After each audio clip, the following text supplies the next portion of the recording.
ನೀನ್ ಹೇಳುದ್ ನೋಡಿದ್ರೆ ನಿನ್ನೆಲ್ಲಾ ಅನಿಸಿಕೆ ಅಭಿಪ್ರಾಯಗಳನ್ನು ತಿರಸ್ಕರಿಸ್ತೇನೆ ಎನ್ನುವಂತಿದೆ. ಅದೇನು ಹೇಳು ಮೊದಲು. ನಡೆಸಿಕೊಡ್ತೀನಿ ಎಂದು ಒಪ್ಪಿಕೊಳ್ಳಿ. ನಂತರ ಹೇಳುತ್ತೇನೆ. ಅಂಥದ್ದು ಏನಿದೆ ಇವಳ ತಲೆಯಲ್ಲಿ? ನಾನು ನಿರಾಕರಿಸುವಂಥದ್ದು. ಯೋಚಿಸುತ್ತಲೇ, ಪರವಾಗಿಲ್ಲ ಹೇಳು. ನಿನ್ನ ಸಂತೋಷವನ್ನು ಬೇಡ ಎನ್ನುವಷ್ಟು ಕೆಟ್ಟ ಮನಸ್ಸು ಇಲ್ಲ ಹೇಳಿದ್ದ. ಧೈರ್ಯ ಮಾಡಿದ ಚಂದನ, ಅಪ್ಪಾಜಿ ಅಮ್ಮ ಕರೆಯುತ್ತಿದ್ದಾರೆ. ಒಮ್ಮೆ ಹೋಗಿ ಬಂದು ಬಿಡೋಣ. ದಯವಿಟ್ಟು ಒಪ್ಪಿಕೊಳ್ಳಿ. ಈ ವಿಷಯದ ಬಗ್ಗೆ ನಮ್ಮಿಬ್ಬರ ನಡುವೆ ಚರ್ಚೆ ಬೇಡ ಎಂದಿದ್ದರು. ಮುಂದೆ ನಡೆಯಬಹುದಾದ ಮನಸ್ತಾಪ ನೆನೆದು ಕೇಳಿದ್ದಳು. ಇತ್ತ ಗೌತಮ್ ಕಡೆಯಿಂದ ಒಂದು ಮಾತುಗಳು ಹೊರಬರದೇ ಇದ್ದಾಗ ಮತ್ತೆ ಚಂದನ, ಕೋಪ ಬಂತ? ಸಂಬಂಧ ನಿಭಾಯಿಸ್ಲೇಬೇಕು ಅಲ್ವಾ? ಇದೊಂದು ಕಾರಣಕ್ಕೆ ನಮ್ಮಿಬ್ಬರ ನಡುವೆ ಬೇಸರ ಯಾಕೆ? ಒಪ್ಪಿ ಬಿಟ್ಟರೆ ಎಲ್ಲ ಸರಿ ಹೋಗ್ತದಲ್ಲ. ಗೌತಮ್, ನಿನ್ನ ತಂದೆ ಅಂದಿರುವ ಆ ಮಾತುಗಳು ಈ ಕಿವಿಯಲ್ಲಿ ಕೇಳಿ ಆ ಕಿವಿಯಲ್ಲಿ ಬಿಡುವಂತೆ ಇಲ್ಲ. ನನ್ನ ತಂದೆ ತಾಯಿಯ ಸಂಬಂಧದ ಬಗ್ಗೆ ಪ್ರಶ್ನೆ ಮಾಡಿದ್ದಾರೆ. ನನ್ನ ತಾಯಿಯನ್ನು ಕೆಟ್ಟ ಸ್ಥಾನದಲ್ಲಿ ನಿಲ್ಲಿಸಿ ನೋಡಿದ್ದಾರೆ. ನನ್ನ ಹುಟ್ಟಿನ ಬಗ್ಗೆ ಪ್ರಶ್ನೆ ಮಾಡಿದ್ದಾರೆ. ವ್ಯಕ್ತಿತ್ವದ ಬಗ್ಗೆ ಪ್ರಶ್ನೆ ಮಾಡಿದ್ದಾರೆ. ಅದು ಅಲ್ಲದೆ ನಿನ್ನ ತಂದೆ ಒಪ್ಪಿ ಬಂದು ಕನ್ಯಾದಾನ ಮಾಡಿಕೊಡ್ಲಿಲ್ಲ. ಅಂತ ಸಂದರ್ಭ ಅನಿವಾರ್ಯವಾಗಿ ಸೃಷ್ಟಿಯಾಯಿತು. ನಿಹಾರ್ ಕೆಟ್ಟವನೆಂದು ತಿಳಿದ ಮೇಲೆ ಎಲ್ಲರ ಮಾತಿಗೆ ಕಟ್ಟು ಬಿದ್ದು ನೀನು ನಿದ್ರೆ ಮಾತ್ರ ತೆಗೆದುಕೊಂಡಿದ್ದ ಕಾರಣಕ್ಕೆ ಮಾತ್ರ ಅವರು ಈ ಮದುವೆಗೆ ಒಪ್ಪಿಗೆ ಕೊಟ್ಟದು. ಅವರು ಎಂದು ನನ್ನನ್ನು ಅಳಿಯ ಎಂದು ಒಪ್ಪಲಿಲ್ಲ. ನನ್ನನ್ನು ಒಪ್ಪಿಕೊಳ್ಳದ ವ್ಯಕ್ತಿಗೆ ನಾನು ಕೂಡ ಮಾವ, ನನ್ನ ಹೆಂಡತಿಯ ತಂದೆ ಎಂದು ಬೆಲೆ ಕೊಡುವುದಿಲ್ಲ.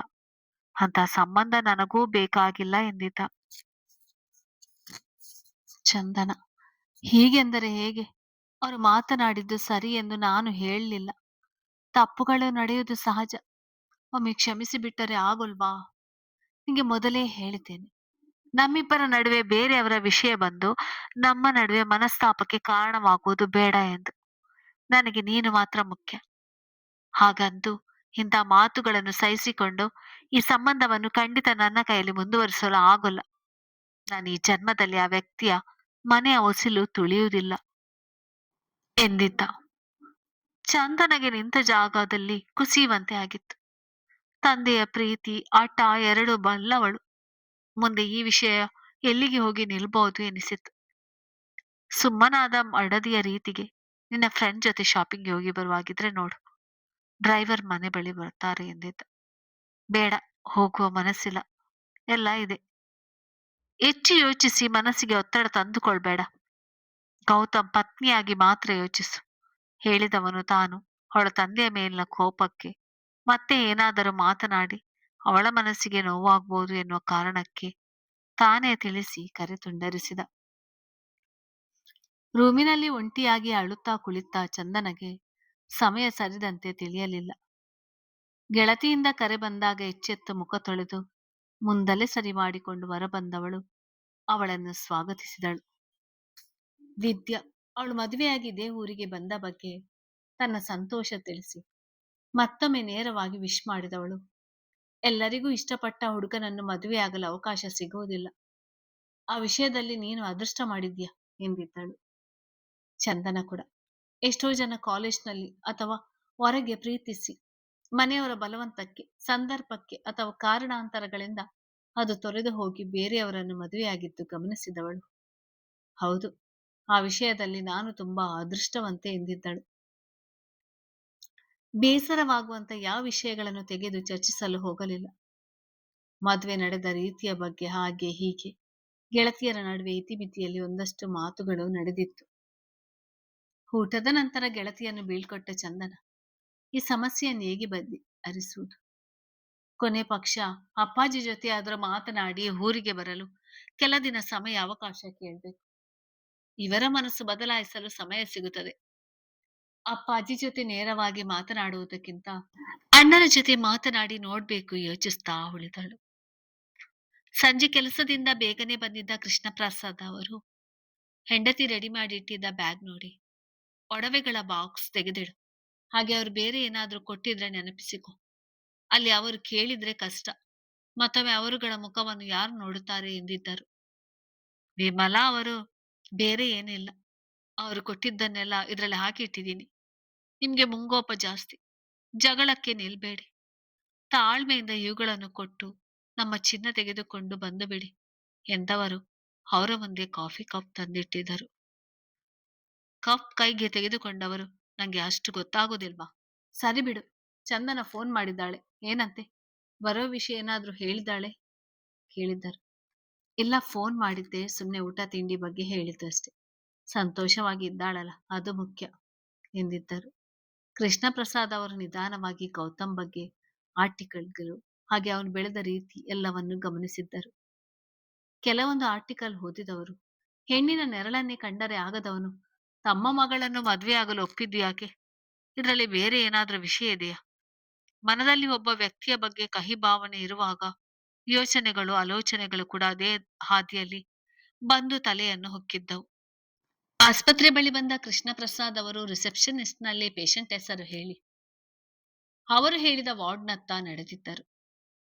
ವಾರ್ಡ್ ಹೊರಗೆ ಕುಳಿತಿದ್ದ ನಿಹಾರ್ ತಂದೆ ಅವರನ್ನು ನೋಡಿ ಮುಖ ಸಿಂಡರಿಸಿಕೊಂಡು ಒಳಗೆ ನಡೆದಿದ್ದರು.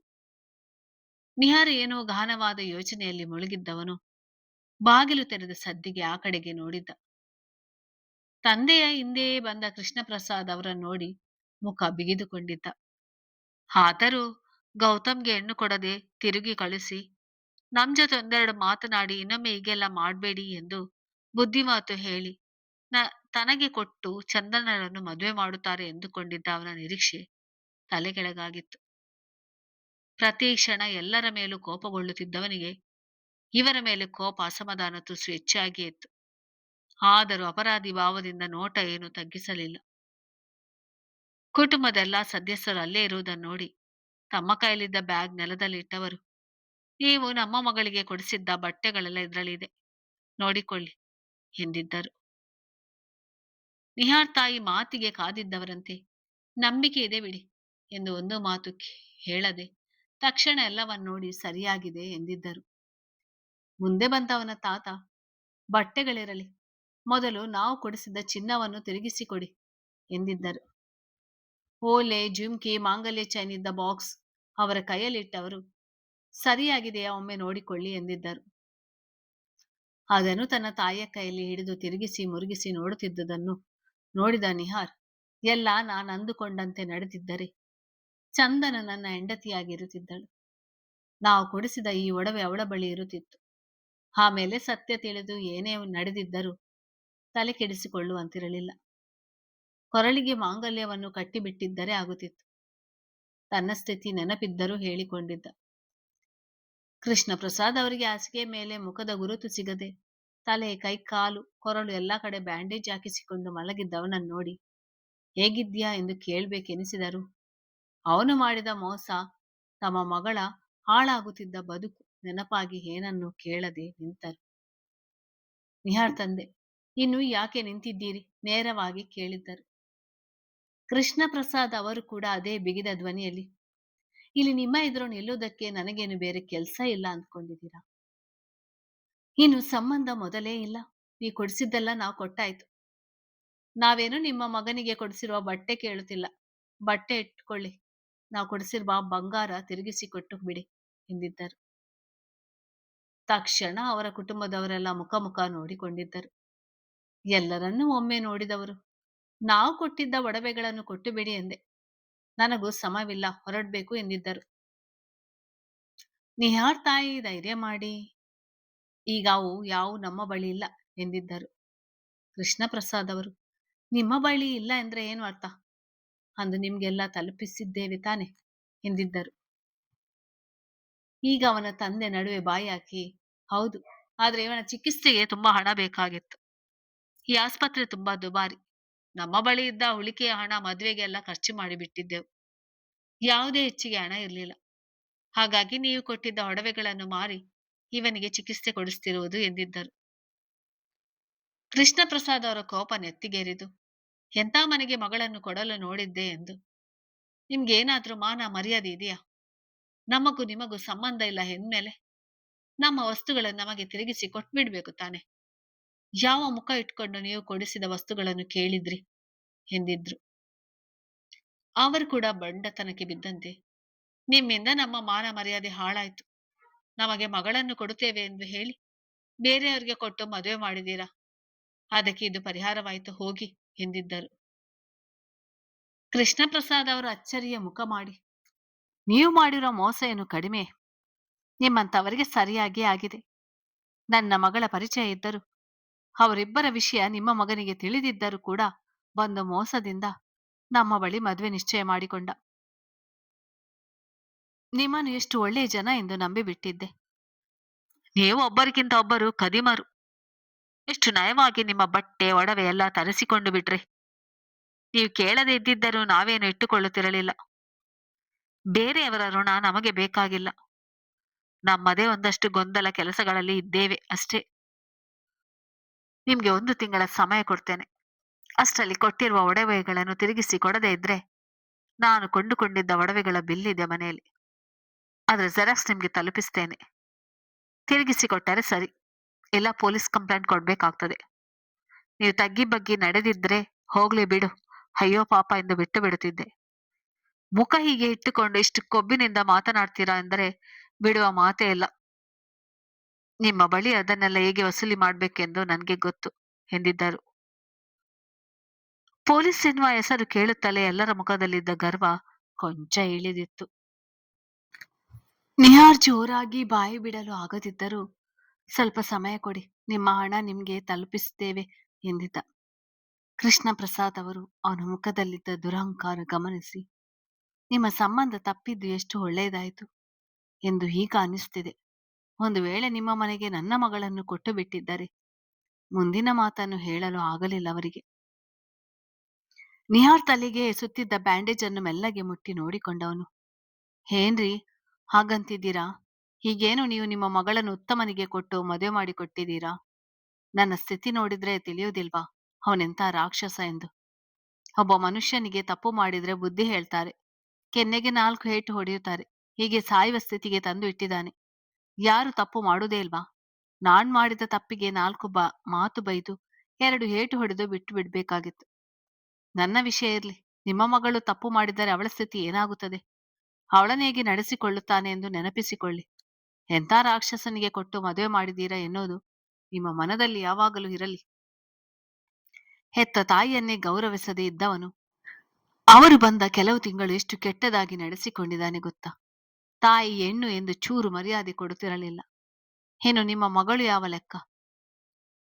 ಅದೇನೋ ಮನಸ್ಸಲ್ಲಿಟ್ಟುಕೊಂಡು ನಿಮ್ಮ ದಡ್ಡ ಮಗಳನ್ನು ಮದುವೆಯಾಗಿದ್ದಾನೋ ತಿಳಿಯುತ್ತಿಲ್ಲ. ನಿಮ್ಮ ಮಗಳು ಅವನಿಗೆ ಯಾವುದರಲ್ಲಿ ಸರಿಸಮ ಇದ್ದಾಳೆ ಎಂದಿದ್ದ. ಕೃಷ್ಣ ಪ್ರಸಾದ್ ಅವರಿಗೆ ಅವನ ಮಾತಿನಿಂದ ಮನದಲ್ಲಿ ಭಯ ಕಂಪನ ಸೇರಿದರು. ಕೋಪದಲ್ಲಿ ನಿಹಾರ್ ಎಂದು ಕಿರಿಚಿದರು, ತಮ್ಮ ಮಗಳನ್ನು ದಡ್ಡಿ ಎಂದ ಕಾರಣಕ್ಕೆ. ಹೌದು, ಸತ್ಯ ಯಾವಾಗಲೂ ಕಹಿಯಾಗಿರುತ್ತದೆ. ಹೇಳಿ, ನಿಮ್ಮ ಮಗಳು ಯಾವುದರಲ್ಲಿ ಅವನಿಗೆ ಸರಿಸಮ ಇದ್ದಾಳೆ? ಅಷ್ಟು ದೊಡ್ಡ ಶ್ರೀಮಂತ, ಅವನ ಮುಂದೆ ನಿಮ್ಮ ಅಂತಸ್ತು ಹುಲ್ಲು ಕಡ್ಡಿಗೆ ಸಮ. ಅವನಿಗೆ ಎಣ್ಣೆ ಕೊಡಲು ಕೋಟ್ಯಾಧೀಶ್ವರರು ಶ್ರೀಮಂತರು ಅವನ ಅಂತಸ್ತಿಗೆ ಸರು ಒಂದು ಅವರು ನಾ ಮುಂದು ತಾ ಮುಂದು ಎಂದು ಬರುತ್ತಿದ್ದರು. ಅಂಥವರನ್ನೆಲ್ಲ ಬಿಟ್ಟು ಏನೆಂದರೆ ಏನು ಸಾಮಾನ್ಯ ತಿಳುವಳಿಕೆ ಇಲ್ಲದ ನಿಮ್ಮ ಮಗಳನ್ನು ಒಪ್ಪಿ ಮದುವೆಯಾಗಿದ್ದಾನೆ ಎಂದರೆ ಯೋಚಿಸಿ, ಏನೋ ಇದೆ ಅವನ ಮನಸ್ಸಿನಲ್ಲಿ. ಹೇಳಿದವನು ಅವರ ಮನಸ್ಸಿನಲ್ಲಿ ವಿಷ ಬೀಜ ಬಿತ್ತುವಲ್ಲಿ ಸಫಲನಾಗಿದ್ದ. ಒಂದು ಮಾತನಾಡದ ಕೃಷ್ಣ ಪ್ರಸಾದ್ ಅವರು ಹೊರಗೆ ಬಂದು ಬಿಟ್ಟರು. ಎದೆಯಲ್ಲಿ ಸಣ್ಣ ಚಳುಕು. ಎದೆ ಹಿಡಿದು ಕುಳಿತವರಿಗೆ ನಿಹಾರ್ ಮಾತುಗಳು ಪದೇ ಪದೇ ನೆನಪಾಗಿತ್ತು. ತಮ್ಮ ಮಗಳ ಸ್ವಭಾವ ನೆನಪಾದಾಗ ಅವನು ಹೇಳಿದ್ದೆಲ್ಲ ಒಂದು ಕ್ಷಣ ನಿಜ ಎನಿಸಿಬಿಟ್ಟಿತ್ತು. ಕಾರಿನ ಸದ್ದು ಕೇಳುತ್ತಲೇ ಚಂದನ ಮುಂಬಾಗಿಲು ದಾಟಿ ಮೆಟ್ಟಿಲ ಕಡೆ ಬಂದಿದ್ದಳು. ಗೌತಮ್ ಕಲ್ಪಿಸಿಕೊಂಡಿದ್ದು ಬಂದದೇ ಬೇರೆ. ತನ್ನ ಮಾತಿಗೆ ಬೇಸರಕೊಂಡು ಅಳುತ್ತಾ ಮಳಗಿರುತ್ತಾಳೆ, ಮುಖ ಕೊಟ್ಟು ಮಾತನಾಡುವುದಿಲ್ಲ ಎಂದುಕೊಂಡಿದ್ದವನಿಗೆ ಅವಳ ಮುಖದಲ್ಲಿದ್ದ ತುಂಬು ನಗೆ, ಕಣ್ಣಲ್ಲಿ ತನ್ನ ಬಗ್ಗೆ ಇದ್ದ ನಿರೀಕ್ಷೆ ನೋಡಿ ಅಚ್ಚರಿ ಎನಿಸಿತು. ಎಲ್ಲ ಎಲ್ಲಿ? ಯಾರೂ ಕಾಣುತ್ತಿಲ್ಲ. ಒಳಗೆ ಬರುತ್ತಲೇ ಸುತ್ತಲೂ ನೋಡಿ ಕೇಳಿದ್ದ. ಚಂದನ್, ಅದು ನಾಳೆ ಪಾವನಿ ಹತ್ತಿಗೆಯನ್ನು ಕಳಿಸಿಕೊಡ್ಬೇಕಲ್ವಾ? ಶಾಪಿಂಗ್ ಇದೆ ಎಂದು ಹೋಗಿದ್ದಾರೆ. ನೀವು ತಿಂಡಿ ಕಾಫಿಗೆ ಇಲ್ಲೇ ಬರ್ತೀರಾ ಕೇಳಿದ್ದಳು. ಬೆಡ್ರೂಮ್ಗೆ ತಂದು ಬಿಡು, ಸ್ವಲ್ಪ ತಲೆನೋಯುತ್ತಿದೆ ಹೇಳಿಕೊಂಡು ನಡೆದವನು, ಅವಳ ಮನದಲ್ಲಿ ನೋವಿನ ಎಲೆ ಇದ್ದೇ ಇರುತ್ತದೆಯಾ? ನನಗಾಗಿ ಈ ನಗು ಇರಬಹುದಾ ಯೋಚಿಸುತ್ತಾ ರೂಮಿನ ಒಳಗೆ ಬಂದವನಿಗೆ ಸಮಾಧಾನ ಎನಿಸಿತು. ಸ್ವಚ್ಛತೆ ಹಾಗೂ ಕೆಲವೊಂದು ವಸ್ತುಗಳ ಬದಲಾವಣೆ, ರೂಮಿನಲ್ಲಿ ಹಿತವಾಗಿ ಹರಡಿದ್ದ ಹೂಗಳ ಸುಗಂಧ ಗಮನಕ್ಕೆ ಬಂದಿತ್ತು. ಕನ್ನಡಿ ಮೇಲೆ ಅಂಟಿಸಿದ ಬೊಟ್ಟನ್ನು ನೋಡುತ್ತಲೇ ನನ್ನೊಳಗಿನ ನೋವುಗಳಿಗೆಲ್ಲ, ಪ್ರಶ್ನೆಗಳಿಗೆಲ್ಲ ಉತ್ತರ ಸಮಾಧಾನ ಇವಳು. ಸುಮ್ಮನೆ ನೋಯಿಸಿಬಿಟ್ಟೆ. ಬೆಳಿಗ್ಗೆ ಅವಳೊಂದಿಗೆ ತಾನು ಮಾತನಾಡಿದ ರೀತಿ ನೆನಪಾದಾಗ ಬೇಸರಗೊಂಡಿದ್ದ. ಬಂದ ಚಂದನ ಇನ್ನೂ ಬಟ್ಟೆ ಕೂಡ ಬದಲಾಯಿಸದೆ ಹಾಗೇ ನಿಂತಿದ್ದ ಗಂಡನನ್ನೋಡಿ ತಾನು ಕೂಡ ರೂಮಿನ ಸುತ್ತ ನೋಡಿದವಳು, ನಿಮ್ಗೆ ಬದಲಾವಣೆ ಇಷ್ಟ ಇಲ್ಲ ಎಂದ್ರೆ ಮೊದಲಿನಂತೆ ಎಲ್ಲವನ್ನೂ ಸರಿಪಡಿಸ್ತೇನೆ ಎಂದಿದ್ದಳು. ಇಲ್ಲ, ಚೆನ್ನಾಗಿದೆ. ಇದು ನಿನ್ನ ಮನೆ. ನಿನ್ನ ಇಷ್ಟ ಹೇಗೆ ಬೇಕೋ ಹಾಗೆ ಇಟ್ಕೋ ಎಂದಿದ್ದ.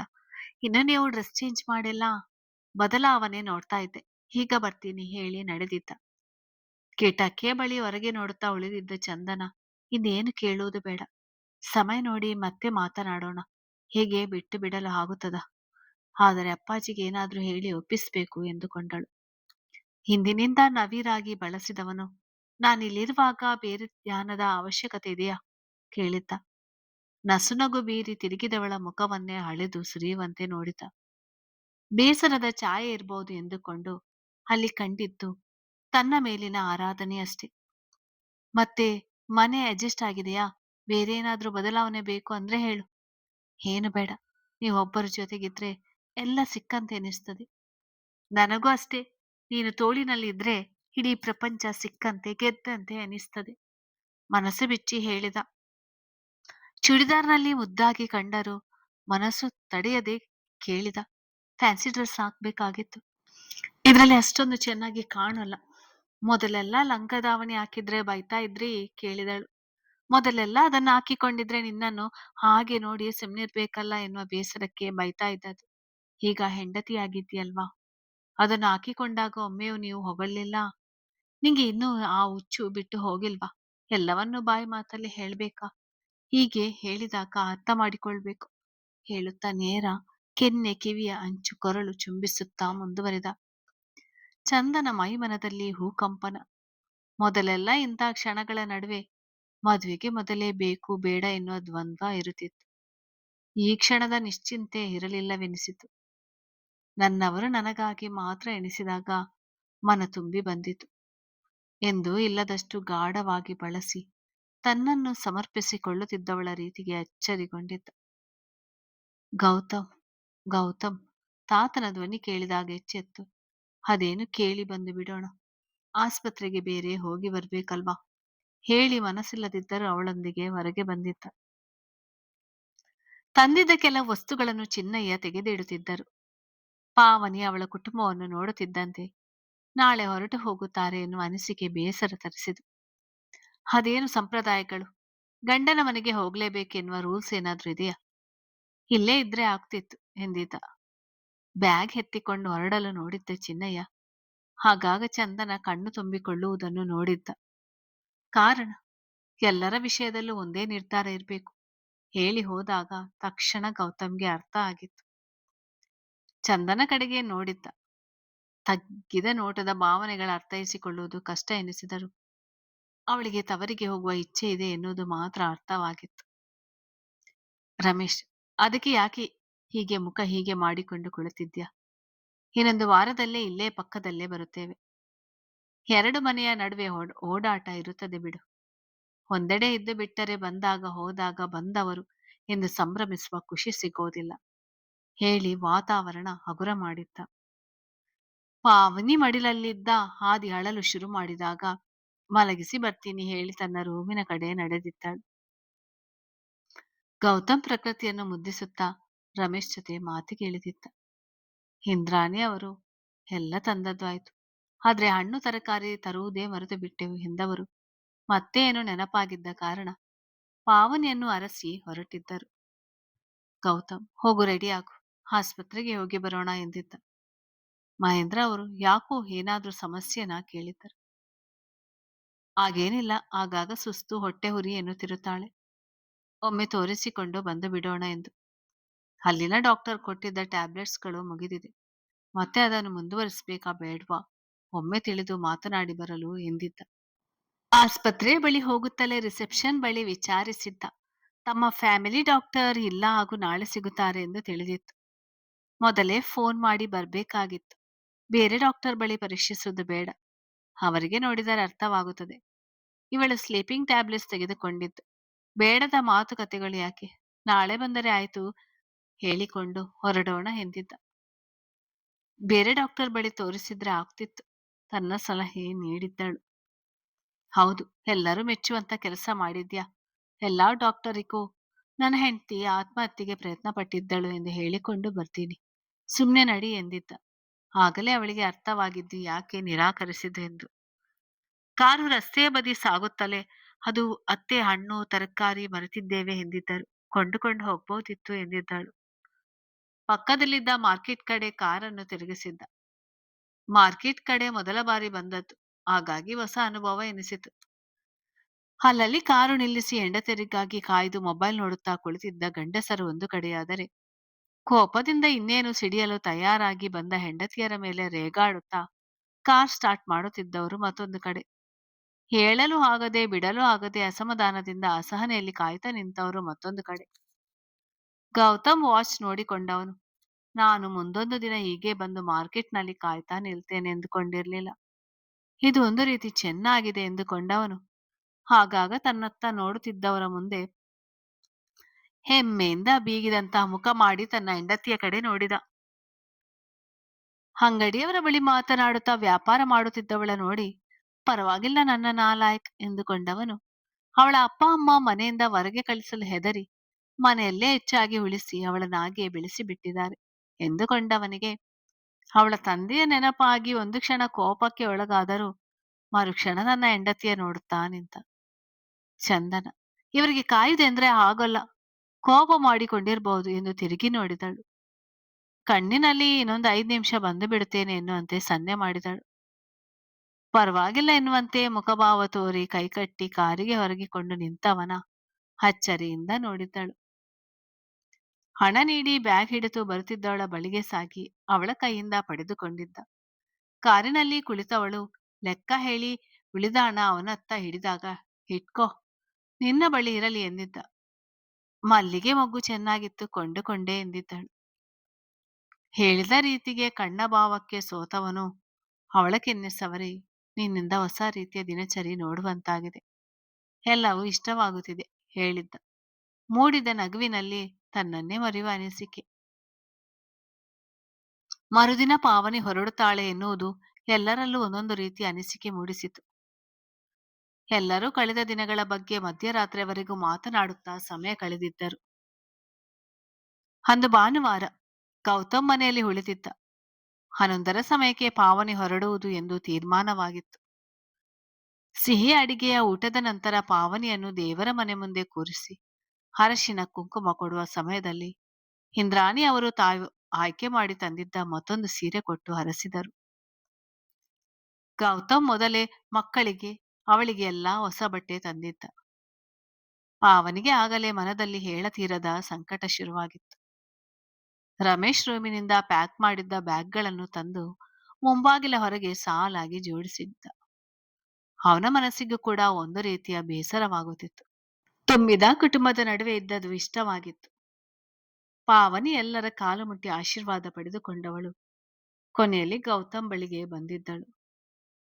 ಗೌತಮ್ ಅವಳು ಎಲ್ಲರ ಕಾಲು ಮುಟ್ಟಿ ಹೋಗಿ ಬರುತ್ತೇನೆ ಎಂದು ಹೇಳುತ್ತಿದ್ದಂತೆ ಅವನೊಳಗೆ ಅರ್ಥವಾಗದ ನೋವು, ಸಂಕಟ ಶುರುವಾಗಿತ್ತು. ಯಾಕೆ ಹೀಗಾಗುತ್ತಿದೆ? ಇಲ್ಲೇ ಇರುತ್ತಾಳಲ್ಲ ಕಣ್ಣ ಮುಂದೆ, ಬೇಕೆನಿಸಿದಾಗ ಹೋಗಿ ನೋಡಿ ಬರ್ಬೋದು ಎನಿಸಿದರೂ ಅದನ್ನು ಸಹಿಸಿಕೊಳ್ಳದಾಗಿತ್ತು. ಪಾವನಿ ಬಂದು ಕಾಲು ಮುಟ್ಟಿ ನಮಸ್ಕರಿಸುತ್ತಿದ್ದಂತೆ ಭುಜ ಹಿಡಿದು ನಿಲ್ಲಿಸಿದವನು ಅವಳ ಕಣ್ಣ ಹನಿ ಜಾರುತ್ತಿದ್ದಂತೆ ತನ್ನ ಎದೆಗೆ ಒರಗಿಸಿಕೊಂಡಿದ್ದ. ಪಾವನಿ ಇಷ್ಟೊತ್ತು ಸುಮ್ಮನೆ ಕಣ್ಣು ತುಂಬಿ ನೋವು ಅನುಭವಿಸುತ್ತಿದ್ದಳು. ಬಿಕ್ಕಳಿಸಿ ಅಳಲು ಶುರು ಮಾಡಿದಳು. ಅವಳನ್ನ ಹಾಗೆ ನೋಡಿ ಹಾಗೆ ಮನೆಯಿಂದ ಹೋಗುತ್ತಿದ್ದಾಳಲ್ಲ ಎನ್ನುವ ಭಾವನೆ ಎರಡೂ ಸೇರಿ ಗೌತಮ್ ಕಣ್ಣಿನಲ್ಲೂ ಹನಿಗಳು ಶೇಖರಣೆಯಾಗಿತ್ತು. ತಡೆದು ಹಿಡಿಯುವಲ್ಲಿ ವಿಫಲನಾಗಿದ್ದ. ಅವರಿಬ್ಬರನ್ನು ಹಾಗೆ ನೋಡುತ್ತಾ ಎಲ್ಲರ ಕಣ್ಣು ತುಂಬಿತ್ತು. ಎಲ್ಲಿಯ ಅನುಬಂಧವಿದು? ಎಲ್ಲರ ಮನದಲ್ಲೂ ಮೂಡಿದ ಮಾತು. ಅಲ್ಲಿಯ ವಾತಾವರಣ ಏನು ಅರ್ಥವಾಯಿತು. ಪ್ರಕೃತಿ ಕೂಡ ಅಳಲು ಶುರು ಮಾಡಿದ್ದಳು. ಗೌತಮ್ ಅವಳನ್ನು ಬಳಿ ಕರೆದು ಎತ್ತಿಕೊಂಡು ಪಾವನಿಯನ್ನು ಬಳಸಿ, ನಿನಗೇನು ಸಮಸ್ಯೆ ಬಂದ್ರು ಈ ಮನೆ, ನಿನ್ನ ಅಣ್ಣ ಗೌತಮ್ ಇದ್ದಾನೆ ಎನ್ನುವುದನ್ನು ಮರೆಯಬೇಡ ಎಂದಿತ್ತ. ರಮೇಶ್ ಪರಿಸ್ಥಿತಿ ತಿಳಿಗೊಳಿಸಲು ಒಂದೇ ಊರಿಗೆ ಹೋಗುತ್ತಿರುವುದಕ್ಕೆ ಇಷ್ಟು ಆಡ್ತಿದ್ಯಾ?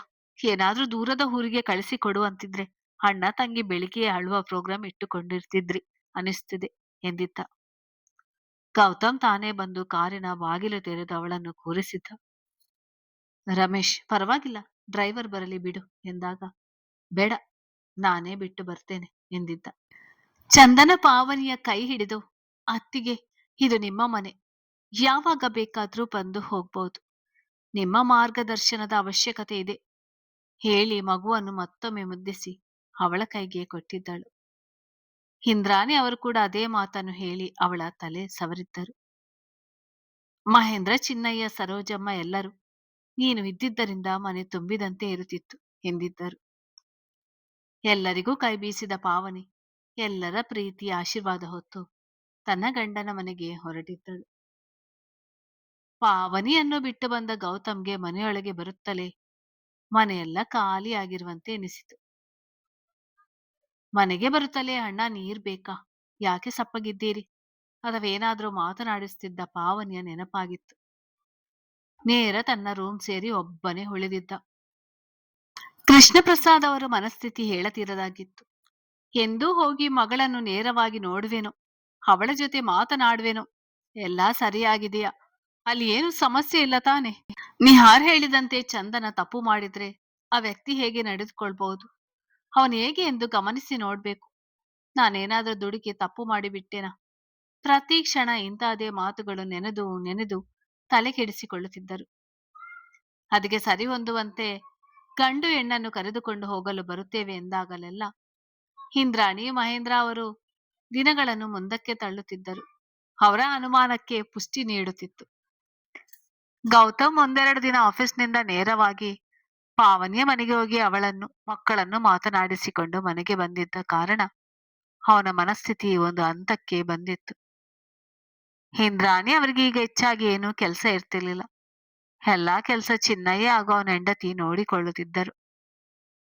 ಚಿನ್ನಯ್ಯನ ಹೆಂಡತಿ ಬೆಳಿಗ್ಗೆ ಪಾವನಿಯ ಮನೆಗೆ ಹೋಗಿ ಒಂದಿಷ್ಟು ಕೆಲಸ ಮಾಡಿ ಕೊಟ್ಟು ಬರುತ್ತಿದ್ದರು. ಇಂದ್ರಾಣಿ ಅವರು ಪುಸ್ತಕಗಳನ್ನು ಓದುವುದು, ಸೊಸೆ ಮಾವನ ಜೊತೆ ಮಾತನಾಡುವುದು, ಮಗನ ಆರೈಕೆ ಕಾಳಜಿ ವಹಿಸುವುದು, ಮಗನ ಸುಖ ಸಂಸಾರ ನೋಡುತ್ತಾ ಆರಾಮವಾಗಿ ಇದ್ದರು. ಅಂದು ಮಾವನ ಜೊತೆ ಮಾತನಾಡಿದವರು ರಿಸೆಪ್ಷನ್ಗೆ ಒಳ್ಳೆ ತಾರೀಕು ಕೇಳಿ ಬರಲು ಹೋಗಿದ್ದರು. ಗೌತಮ್ ಬಾಗಿಲ ಬಳಿಯೇ ಎದುರುಗೊಂಡು ಮಡದಿಯ ಕಣ್ತುಂಬ ನೋಡುತ್ತಾ ಮನೆಯೊಳಗೆ ಸುತ್ತಲೂ ನೋಡಿದವನು, ಎಲ್ಲಿ ಯಾರು ಕಾಣುತ್ತಿಲ್ಲ ಎಂದಿದ್ದ. ಚೆನ್ನಯ್ಯ ಅಂಕಲ್, ಸರೋಜಮ್ಮನವರು ಅತ್ತಿಗೆ ಹೊಸ ಮನೆ ಕ್ಲೀನ್ ಮಾಡಿ ಕೊಡಲು ಹೋಗಿದ್ದಾರೆ. ಮುಂದಿನ ವಾರ ಹಾಲು ಉಕ್ಕಿಸ್ಬೇಕಲ್ವಾ, ಅತ್ತೆ ಮಾವ ರಿಸೆಪ್ಷನ್ಗೆ ತಾರೀಕು ಗುರುತು ಹಾಕಿಸಿಕೊಂಡು ಬರಲು ಹೋಗಿದ್ದಾರೆ ಎಂದಿದ್ದಳು. ಕೈಯಲ್ಲಿದ್ದ ಮಲ್ಲಿಗೆ ಹೂವು ಅವಳ ಕೈಗೆ ಕೊಟ್ಟವನು, ಹೌದು, ಬಿಸ್ನೆಸ್ ಸರ್ಕಲ್ನಲ್ಲಿ ಹಾಗೆ ಪರಿಚಯದವರು, ಫ್ರೆಂಡ್ಸ್ಗಳು ಎಲ್ಲರೂ ಕೇಳುತ್ತಿದ್ದಾರೆ. ಗ್ರ್ಯಾಂಡ್ ಆಗಿ ಫಂಕ್ಷನ್ ಇಟ್ಟುಕೊಳ್ಬೇಕು. ಹಾಗಾದ್ರೆ ಈಗ ಮನೆಯಲ್ಲಿ ನಾವಿಬ್ಬರೇ, ಬಾ, ಹೂ ಮುಡಿದುಕೊಳ್ಳುವುದಕ್ಕೆ ಹೆಲ್ಪ್ ಮಾಡ್ತೀನಿ ಹೇಳಿದವನು ಯಾರೂ ಇಲ್ಲದ ಕಾರಣ ತೋಳಲ್ಲಿ ಎತ್ತಿಕೊಂಡೆ ನಡೆದಾಗ ಅವಳ ಮುಖದಲ್ಲಿ ನಗು ಮೂಡಿತು. ಕೆಳಗೆ ಇಳಿಸದೆ ಯಾಕೆ ನಗ್ತಾ ಇದ್ಯಾ ಕೇಳಿದ್ದ.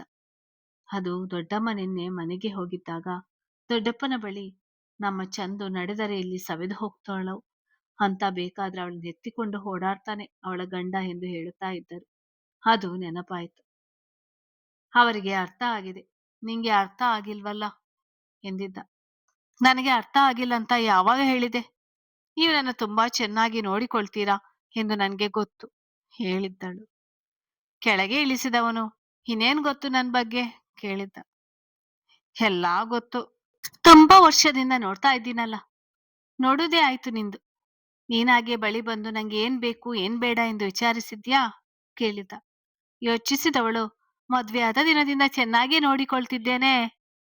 ಊಟ ತಿಂಡಿ ಗಮನಿಸಿಕೊಂಡ್ರೆ ಸಾಕ, ಎಲ್ಲವನ್ನೂ ಗಮನಿಸ್ಬೇಕು ಹೇಳಿ ಅವಳ ಕೈಯನ್ನು ತನ್ನ ಎದೆಯ ಮೇಲೆ ಇಟ್ಟುಕೊಂಡವನು ನವಿರಾಗಿ ಬಳಸಿ ಮುಖ ತುಂಬಾ ಚುಂಬಿಸಿದ.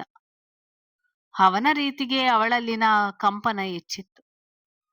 ಅವಳು ಸ್ಪಂದಿಸಿದ ರೀತಿ ಅವನಲ್ಲಿನ ತುಡಿತವನ್ನು ಮತ್ತಷ್ಟು ಹೆಚ್ಚಿಸಿತ್ತು. ಮೊದಲಿಗಿಂತ ಹೆಚ್ಚಾಗಿಯೇ ಬಯಸಿ ಮುಂದುವರೆದಿದ್ದ. ಅವಳಲ್ಲಿನ ಸಂಕೋಚ ಮಿಸುಕಾಟಕ್ಕೆ ಯಾಕೆ ಏನಾಯ್ತು ಕೇಳಿದ. ಇಷ್ಟೊಂದು ಬೆಳಕಿದೆ, ಸಂಕೋಚವಾಗುತ್ತಿದೆ ಎನ್ನುತ್ತಿದ್ದಂತೆ ಅವಳು ದುಪ್ಪಟ ಸರಿಪಡಿಸಿಕೊಂಡ ಕಡೆ ನೋಡಿದ್ದ. ನಾಚಿಕೆಯ ಮುದ್ದೆಯಂತಾಗಿದ್ದವಳು ಅವನನ್ನು ತನ್ನ ಮೋಹದೊಳಗೆ ಮತ್ತಷ್ಟು ಸೆಳೆದುಕೊಂಡಿದ್ದಳು. ನಾಲಾಯಕ್, ಯಾಕಿಷ್ಟು ಕಾಡಿಸ್ತೀಯಾ? ನಿನ್ನನ್ನು ಒಂದು ಕ್ಷಣವೂ ಕೂಡ ಬಿಟ್ಟಿರಲಾಗುತ್ತಿಲ್ಲ ಎಂದು ಸೋಲು ನೋಡಿಲ್ಲ. ಆದ್ರೆ ನಿನ್ ವಿಷಯದಲ್ಲಿ ಮಾತ್ರ. ಅವನ ಮಾತನ್ನು ಅಷ್ಟಕ್ಕೆ ತಡೆದವಳು, ಇಲ್ಲೂ ನೀವೇ ಗೆದ್ದದ್ದು. ನನ್ನಿಂದ ಬೇಜಾರಾಯ್ತಾ? ಯಾಕೆ ಹಾಗೆ ಹಿಂಜರಿಕೆ ಎಂದು ತಿಳಿಯಲಿಲ್ಲ. ಆದ್ರೆ ಒಂದು ಅರ್ಥ ಆಗ್ತಾ ಇಲ್ಲ. ಏನದು ಹೇಳು? ಅವಳ ಅಂದವ ಮತ್ತಷ್ಟು ಕಣ್ಣು ತುಂಬಿಕೊಂಡರೂ ಸಾಲದು ಎನ್ನುವಂತೆ ನೋಡುತ್ತಾ ಕೇಳಿದ್ದ ಚಂದನ. ಆ ಕ್ಷಣಗಳಲ್ಲಿ ಮೂಡುವ ನಾಚಿಕೆ, ಹಿಂಜರಿಕೆಯಲ್ಲೂ ಸನಿಹ, ಮತ್ತಷ್ಟು ಬೇಕು ಎನ್ನುವ ತವಕವೇ ತುಂಬಿರುತ್ತದೆ. ಆದ್ರೂ ಯಾಕೆ ಈ ಸಂಕೋಚ, ಹಿಂಜರಿಕೆ ತಿಳಿಯುತ್ತಿಲ್ಲ ಎಂದಿದ್ದಳು. ಅವಳ ಮನದ ದ್ವಂದ್ವ ಅರಿವಾಗಿತ್ತು. ನನ್ನನ್ನು ಮತ್ತಷ್ಟು ನಿನ್ನವನಾಗಿ ಮಾಡಿಕೊ, ಆಗ ಹೀಗೆಲ್ಲ ಅನಿಸುವುದಿಲ್ಲ ಹೇಳುತ್ತಾ ಮತ್ತೆ ಬಳಸಿ ಮೊಗವೆಲ್ಲ ಚುಂಬಿಸಿದ್ದ. ಬಿರುಸು ಒರಟುತನ ಎದ್ದು ತೋರಿದರೂ ಅವಳಿಗದು ಹೂವಿನ ಸ್ಪರ್ಶವೇ. ಕ್ಷಣ ಕ್ಷಣಕ್ಕೂ ಸೋಲುತ್ತಿದ್ದವಳಿಗೆ ಉಸಿರಲ್ಲಿ ಉಸಿರಾಗಿ ಬೆರೆತು ಹೋಗಿ ಬಿಡುವ ಅನಿಸಿಕೆ.